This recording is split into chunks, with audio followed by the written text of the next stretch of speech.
de 30 anos de idade. Levantem-se. Menos de 30 anos.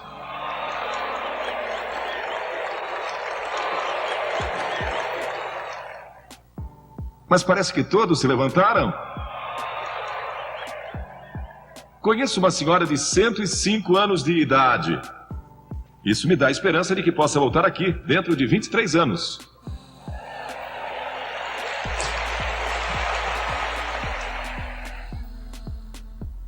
Porque foi há 23 anos atrás que viemos aqui a este mesmo estádio, quando comportava apenas metade da audiência de agora.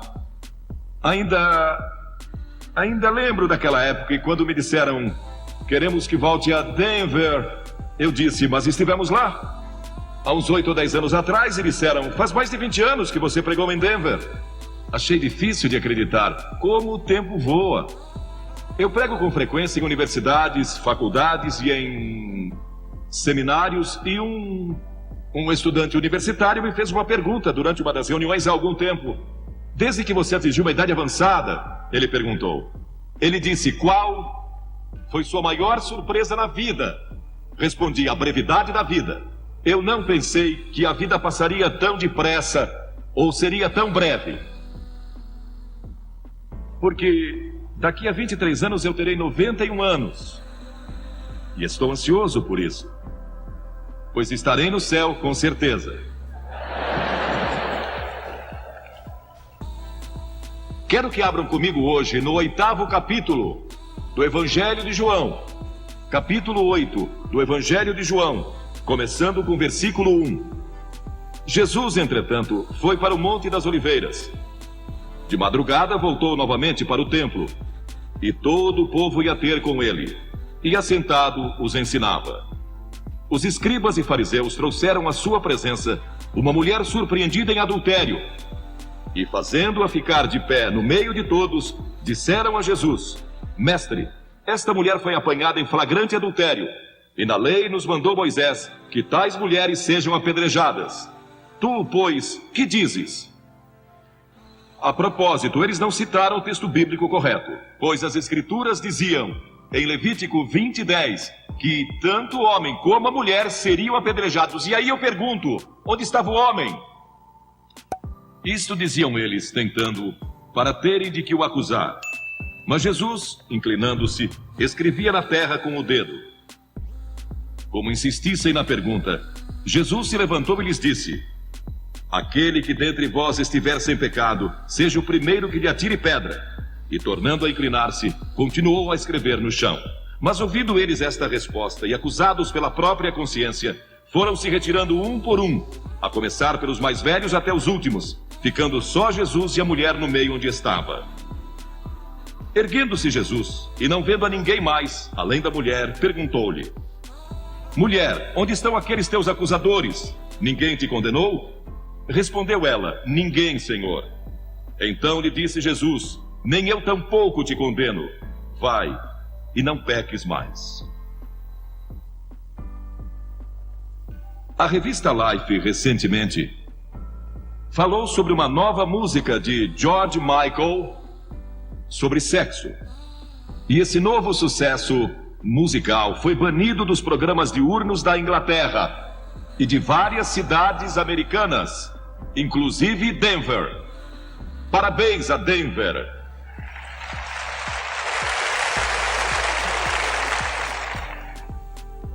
O título é tão horrível que nem vou mencioná-lo.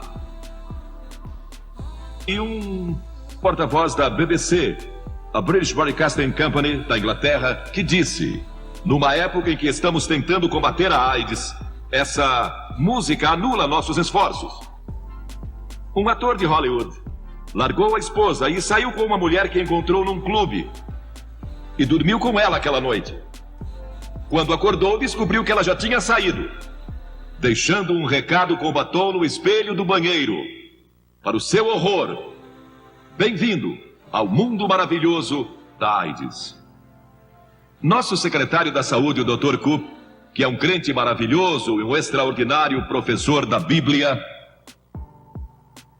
declarou que a AIDS é sempre uma doença fatal e já matou muitos milhares de americanos. E está afetando cada vez mais a população heterossexual. E centenas de milhares, pensem só nisso, centenas de milhares, têm o vírus da AIDS. E muitos nem sequer sabem. A maioria deles não sabe. A AIDS é transmitida pelo sexo e pelo uso de agulhas intravenosas contaminadas. Vemos tudo isso na televisão. Ou pode ser transmitida ao feto, quando a própria mãe tem AIDS. E temos muitos casos assim na América. O Dr. Koop prevê, baseado em estatísticas recentes, que mortes por AIDS, em escala mundial, atingirão o nível de milhões nos próximos 10 anos. Dezenas de milhões de pessoas terão AIDS daqui a 10 anos.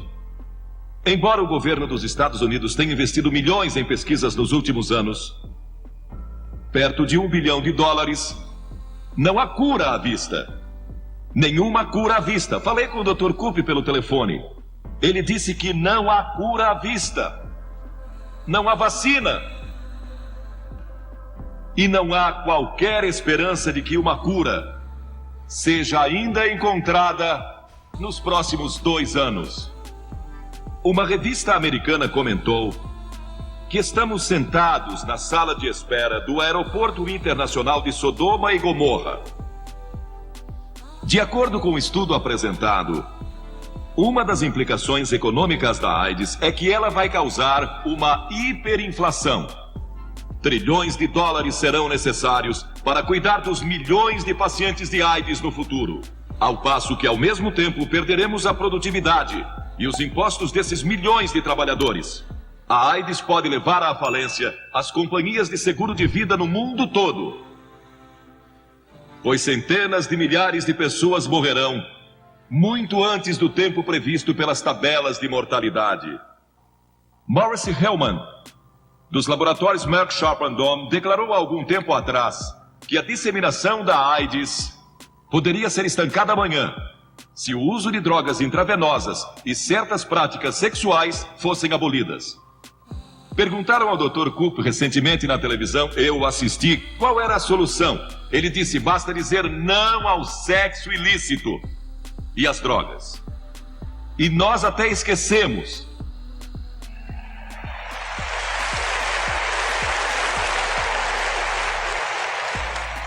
Até esquecemos da sífilis, cujos casos mais do que duplicaram nos últimos 8 anos. Mas pior que isso, e talvez ainda mais alarmante, é que talvez metade de todos os adultos americanos tem hoje herpes simplex 2. Desses, a maioria nem está consciente de que sofre dessa doença. Doença essa que também não tem cura. Agora, quero deixar bem claro que sexo não é pecado. É um dom de Deus. Mas se é usado erroneamente, é perigoso. Ele resulta em morte, juízo e inferno. Jesus tratou deste pecado em várias ocasiões. A mulher junto ao poço, a mulher que ungiu seus pés e a mulher que é mencionada em João 8. Agora, Jesus tinha orado a noite toda antes desse incidente e estava ensinando no pórtico do templo. E uma multidão se reuniu. Quando se dá uma rude interrupção ao seu ensino, os fariseus arrastam uma mulher surpreendida em imoralidade. Ela estava chorando e esperando ser apedrejada. Jesus enfrenta um dilema. Se dissesse sim, apedrejem-na, seria levado às autoridades romanas, pois somente elas tinham o poder da pena de morte. Se dissesse não à apedrejem, estaria quebrando a lei de Moisés, quebrando a lei dos judeus, e seria apanhado de qualquer forma. Mas Jesus se inclinou e escreveu na areia. E o que ele escreveu chocou e espantou os fariseus. Este é o único registro que temos de Jesus escrevendo algo. Ele escreveu na areia. Sabe o que eu acho que ele escreveu? Ele escreveu os 10 mandamentos. E ele disse, aquele que não quebrou nenhum destes mandamentos, atire a primeira pedra. Ninguém pode lançar a primeira pedra, porque todos somos culpados, talvez não de adultério, mas talvez culpados de idolatria, ou de cobiça, ou de lascívia, ou seja o que for. Agora, Deus nos deu o sexo para nos atrair ao sexo oposto. Isso é muito natural. É normal olhar para uma linda mulher ou para um homem com admiração. Foi Deus quem planejou essa diferença entre a mulher e o homem. Segundo, o sexo foi dado para a propagação da raça. Nenhum de nós estaria aqui hoje se não fosse pelo sexo. Estamos aqui graças a ele. E foi assim que Deus o planejou, no contexto do matrimônio, para produzir filhos. E terceiro, foi dado como um meio de expressar amor profundo e total no contexto do casamento. Por isso, o sexo não é apenas algo dado para o divertimento dos playboys. É para dizer, eu amo você e só você. Dou-me completamente a você e a você somente. Quarto, foi dado como um glorioso clímax do amor conjugal. Quinto, foi dado para que o homem e a mulher pudessem expressar toda a sua união. É um tipo da igreja. O casamento é um tipo da igreja, é um compromisso. Assumimos um compromisso um com o outro e quando o fazemos, dedicamos o nosso corpo, dedicamos nossa sexualidade um ao outro. E foi assim que Deus o planejou. Mas quando saímos dos limites do matrimônio, então caímos e tropeçamos e contraímos uma doença ou algo parecido. A Bíblia ensina que o casamento é digno de honra e o leito conjugal sem mácula. Mas também diz que Deus julgará os impuros e os adúlteros. E em segundo lugar, o sexo sofreu os efeitos do pecado. Somos todos pecadores e quebramos a lei de Deus. Começou no Jardim do Éden com Adão e Eva, quando eles decidiram ser independentes de Deus, decidiram seguir seu próprio caminho e não o de Deus. E isso afetou todas as áreas das suas vidas, inclusive sua vida sexual. Os olhos de ambos foram abertos e eles viram que estavam nus e costuraram folhas de figueira, fazendo cintas que escondessem sua nudez. Quem lhes disse que estavam nus? Como notaram isso? O pecado afeta a vida intelectual do homem e por isso você não pode ir a Cristo exclusivamente através do seu intelecto. Não pode ir a Deus através da mente. Você pode, pelo raciocínio, deduzir que existe um Deus em algum lugar, mas não pode chegar a Deus só pela sabedoria, a Bíblia nos diz, ou pelo conhecimento. Porque o pecado afetou sua mente. Por isso sua mente precisa ser transformada por Cristo. E outra coisa que ele afeta é sua vida religiosa. Ele limita sua comunhão com Deus. O pecado causa separação entre você e Deus. E você está separado de Deus. E essa separação é chamada pela Bíblia de inferno. Separação de Deus nesta vida e na vida futura. Por causa do pecado. E todos somos culpados e sofremos o castigo resultante do pecado. Deus não planejou dessa forma, Ele não criou o mundo para ser assim. Temos guerras e temos prisões e temos todo tipo de coisas por causa do pecado. Pegue o seu jornal todos os dias e verá pecado, pecado, pecado por todo lado. E ele também afeta a vida sexual, pois a cobiça veio como resultado do pecado na vida do homem e da mulher. E Jesus disse que se você cobiçar uma outra pessoa em seu coração, então já cometeu pecado. Pois aquele que olha para uma mulher com intenção impura, agora você pode olhar para ela, admirando-a, mas intenção impura significa que você iria para a cama com ela, se tivesse oportunidade. Se a oportunidade se apresentasse, é aí que olhar se torna pecado. Sim, o pecado afetou a nossa vida sexual. Também a afetou num outro sentido, que você nunca conhecerá o verdadeiro prazer e gozo e vibração do ato sexual. até que conheça a Cristo. Aceitando a Cristo, Ele lhe dará uma nova dimensão nessa área de sua vida que você jamais imaginou que existisse e da qual aqueles que não têm a Cristo nada sabem. Há uma diferença entre amor e lascívia. Existem 3 palavras gregas e o melhor livro que já li sobre este assunto é de C.S. Lewis, o grande escritor e professor inglês. Eros, que é o amor sensual. Filéu, o amor que une amigos. E ágape, que é uma nova dimensão de amor que só Deus pode lhe dar, o amor de Deus. E é maravilhoso ter Deus em seu coração, ter a Cristo, que lhe dá uma dimensão especial de amor em seu casamento. Agora, por que Deus diz que você não deve adulterar? Primeiro, para proteger o casamento. Se você comete imoralidade antes do casamento, isso vai afetar seu casamento depois. Talvez só mais tarde, talvez só depois da lua de mel, mas vai afetar sua vida e causar infelicidade e miséria. Segundo, para guardar seu corpo, para protegê-lo de doenças venéreas e outras doenças, para protegê-lo psicologicamente, porque há sentimentos de culpa depois que você comete imoralidade, quando comete adultério. A revista da Escola de Medicina de Harvard, do mês passado, citou um estudo que revela que a grande maioria das pessoas que morrem durante o ato sexual não estão com seus cônjuges. E então eu pergunto, por quê? Por causa do velho problema da culpa.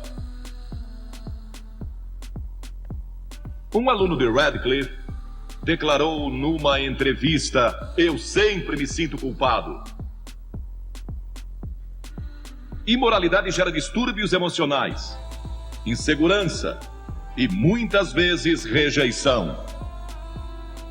E Deus também ordenou que não adulteremos para proteger a sociedade. O problema moral pode ameaçar a sociedade e a segurança de uma nação. É um dos grandes fatos que os historiadores registram a respeito de Roma. Roma caiu por causa da imoralidade. Lemos que dos últimos 15 imperadores romanos, 14 deles foram pervertidos sexuais. Se tivermos outra depressão ou guerra na América, será que teremos a força moral para resistir e sobreviver? Ou cairemos como Roma, quando povos mais fortes invadiram suas fronteiras? Como você comete imoralidade? A Bíblia condena a sensualidade, a lascívia, a luxúria, a depravação. Sabem, Deus não condena apenas a ação, mas também os pensamentos e intenções do coração. E estamos sob a sentença de morte por causa disso. Psicólogos declaram que em qualquer batalha entre a imaginação e a vontade... E quantos não travaram essa batalha entre a imaginação e a vontade? Sua imaginação diz: veja quanto poderia se divertir. E sua vontade diz: é melhor não. Mas a vontade invariavelmente perde.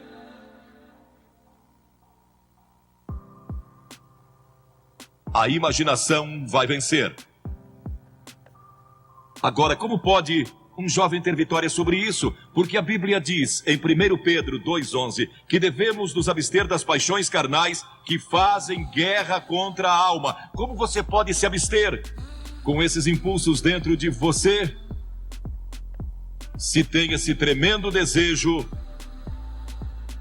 alimentado pela televisão e pelas revistas e onde quer que você olhe? Não creio que possa, como uma pessoa jovem hoje, nesta geração, sem Cristo no coração.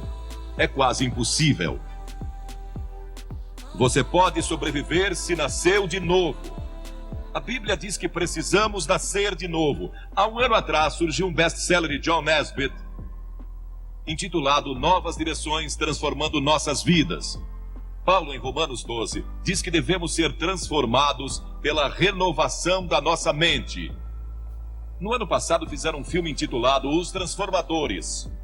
Quem é o verdadeiro transformador? Vou lhe dizer quem é o verdadeiro transformador: é Jesus Cristo, que disse: você precisa nascer de novo se quiser ver o reino de Deus.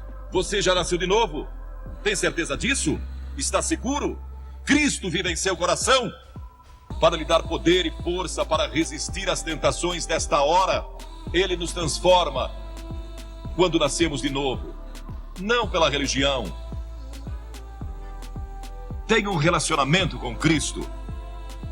Deixe que Ele controle sua vida constantemente. Mas então você pergunta: como é que eu nasço de novo? Primeiro, arrependa-se dos seus pecados. Todos somos pecadores. Arrependimento significa mudança em seus pensamentos e seu estilo de vida. Você está disposto a deixar Deus entrar, transformando numa nova pessoa? É algo que só Deus pode fazer. É uma obra sobrenatural. Você não pode fazê-lo. Não pode transformar a si mesmo. Deus tem que fazê-lo. O Espírito Santo tem que fazê-lo. E quando se arrepende e diz a Deus: Senhor, eu quero deixar meus pecados, quero mudar todo o meu estilo de vida. Isso é se arrepender. E segundo, você vem pela fé. Fé significa entrega. Você se entrega a Cristo como seu único Salvador, seu único Senhor. E Ele entra em seu coração pelo Espírito Santo. E Ele lhe dá um poder que você normalmente não teria. Um poder para resistir às tentações, poder para produzir o fruto do Espírito e verdadeiro amor, alegria e paz em seu coração. E então você estuda a palavra de Deus, o passo seguinte.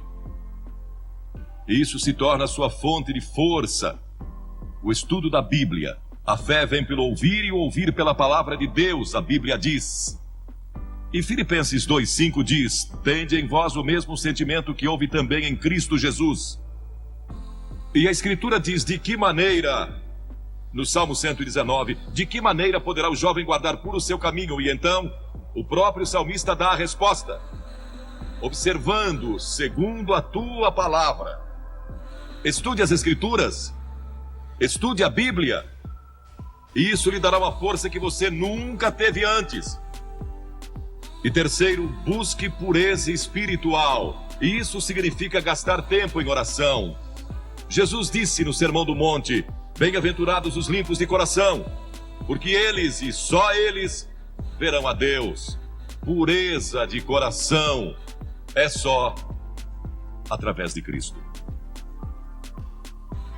E quarto, obediência. Aquele que tem os meus mandamentos e os guarda, esse é o que me ama. Você guarda meus mandamentos? 2 Timóteo 2,22 diz: foge das paixões da mocidade. Foge delas quando o diabo vem com cobiça e tentação. Fuja. Duas coisas: cite as Escrituras e você vai ver como isso é importante. Cite as Escrituras e fuja daquela tentação. E Paulo disse na Bíblia: não vos sobreveio tentação que não fosse humana, mas Deus é fiel, e não permitirá que sejais tentados além das vossas forças. Pelo contrário, juntamente com a tentação, vos proverá livramento, de sorte que a possais suportar.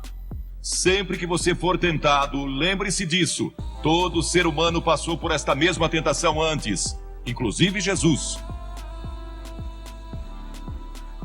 E Deus sempre provê um escape. Portanto, não há desculpa. Você não poderá comparecer diante do juízo dizendo que não teve poder para resistir. Deus provê um meio de escape. No momento em que a tentação vier, lembre-se disso.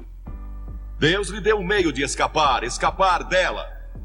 Procure-o e o encontrará. Pois foi prometido em 1 Coríntios 10:13. Agora, estes princípios não são apenas para os jovens, são para os adultos também. Todos nós precisamos desses princípios em todas as fases da nossa vida. Paulo, escrevendo ao jovem Timóteo, disse: conserva-te a ti mesmo puro. Conserva-te puro. Quantos de nós aqui somos puros? Basta viver dia a dia nesta nossa sociedade saturada pelo sexo para sentir impureza nos contaminando. Nunca houve uma geração como esta. Viveram assim em Sodoma, em Gomorra, e em Roma e em outras civilizações do passado, mas nunca tivemos a página impressa com isso diariamente. Nunca tivemos a televisão, nunca tivemos filmes, nem tantas outras coisas lançadas sobre nós da forma que vemos hoje. Nunca houve uma geração que tivesse tanta necessidade do poder de Cristo em seu coração para resistir como esta geração. Quando José foi tentado, e aquela mulher, a esposa de Potifar, tentou segurá-lo e convencê-lo a ir para a cama com ela, ele a deixou e fugiu. E a Escritura diz que deixou as vestes nas mãos dela. E José pensou que estava perdendo tudo, porque tinha subido ao posto máximo do império comercial de Potifar. Foi lançado na prisão, mas não sabia que Deus tinha sua mão sobre ele o tempo todo. E sempre que você resiste, Deus está guardando você e vai estar ali para ajudá-lo. Agora, esta pobre mulher que tinha sido arrastada pelos fariseus e saduceus e condenada, tinha sido surpreendida em adultério. De acordo com a lei de Moisés, ela e o homem que estava com ela mereciam morrer. O castigo era duro sob a lei de Moisés. Mas todos ali se sentiram condenados por causa dos seus próprios pecados quando leram os 10 mandamentos ou o que Jesus estava escrevendo. Foram convencidos do seu pecado, talvez de orgulho, ou idolatria, ou cobiça, ou mentira, e são pecados diante de Deus tanto quanto imoralidade. E muitos de nós aqui hoje talvez não sejamos culpados de adultério ou fornicação, mas somos culpados de muitas outras coisas. Satanás às vezes nos leva a pensar: bem, eu não sou imoral, então este sermão não é para mim. Esta mensagem é para todos aqui, porque todos pecamos e estamos destituídos da glória de Deus, e talvez seu problema seja orgulho ou hipocrisia. Eles leram seus pecados escritos na areia e se retiraram. Algumas das pessoas mais morais aqui hoje, algumas das melhores pessoas deste país, precisam de Cristo, tanto quanto aquele que cometeu imoralidade sexual. Jesus disse: mulher, onde estão os teus acusadores? Ninguém te condenou? E havia música em sua voz quando ela respondeu: ninguém, Senhor. Naquele momento ela recebeu Cristo como seu Senhor, porque este é o sentido da palavra no grego, meu verdadeiro Senhor.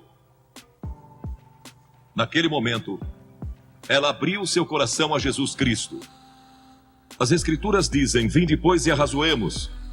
Diz o Senhor: ainda que vossos pecados são como a escarlate, eles se tornarão brancos como a neve. Ainda que são vermelhos como o carmesim, se tornarão como a lã. Como pode ser isso? Por causa da cruz. Quando Cristo morreu na cruz, ele levou o nosso pecado e pecados. E há uma diferença entre pecado e pecados, plural. Pecado é a doença que temos, é a raiz. E dela vem os pecados: orgulho, lascívia, cobiça, inveja, o que quer que seja. Os pecados daquela mulher foram perdoados porque Jesus foi para a cruz. E nossos pecados podem ser perdoados porque ele levou esses pecados sobre a cruz por nós. E Deus o ressuscitou dos mortos e ele está vivo hoje. E está pronto para entrar em seu coração e transformar sua vida. E então Jesus deu a essa mulher esperança para o futuro. Ele disse: vai e não peques mais. Volte para a sua cidade, volte para os seus amigos, volte para a sua velha vizinhança, volte para todos os lugares por onde você andou e não peques mais, porque eu estarei com você, dando-lhe força e poder para resistir às tentações. A Bíblia diz que o próprio Jesus foi tentado em todas as coisas à nossa semelhança, mas sem pecado. Seu passado pode ser perdoado e você pode ter um poder especial para resistir ao pecado no futuro. Você já recebeu a Cristo em seu coração? Talvez diga: bem, Billy, eu fui batizado e fui confirmado conforme a tradição da minha igreja. Você vive uma vida reta e realmente não é má pessoa. Mas no fundo do seu coração realmente não conhece a Cristo, não tem certeza disso, ou talvez você seja a pior pessoa de sua cidade e está vivendo hoje. Ele perdoará você, se você deixar. Ele morreu por você, verteu seu sangue por você e foi pendurado na cruz. E puseram pregos em suas mãos e uma coroa de espinhos na cabeça. E o sangue jorrou das feridas. E ele clamou: Deus meu, por que me desamparaste? E curvou sua cabeça e disse: está consumado. O caminho da salvação agora está completo. E ele foi recebido de volta no céu, para onde nós iremos um dia. Se eu morrer hoje, sei que vou estar com ele lá. Tenho certeza disso. Não porque eu mereça. Não sou uma boa pessoa nesse sentido. Não sou bom que chega para ir ao céu. Não é porque eu li a Bíblia ou preguei em reuniões como esta. Não vou para o céu por causa disso. Vou para o céu por causa do que Cristo fez, e você pode ir para o céu da mesma forma. E pode receber perdão dos seus pecados.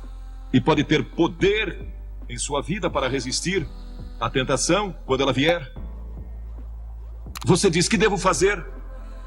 Como eu disse há pouco, disponha-se a dar as costas ao pecado e se arrepender. Segundo, pela fé, receba a Cristo. Essa palavra fé é mais do que você pode conceber. Significa dedicação. Eu me entrego.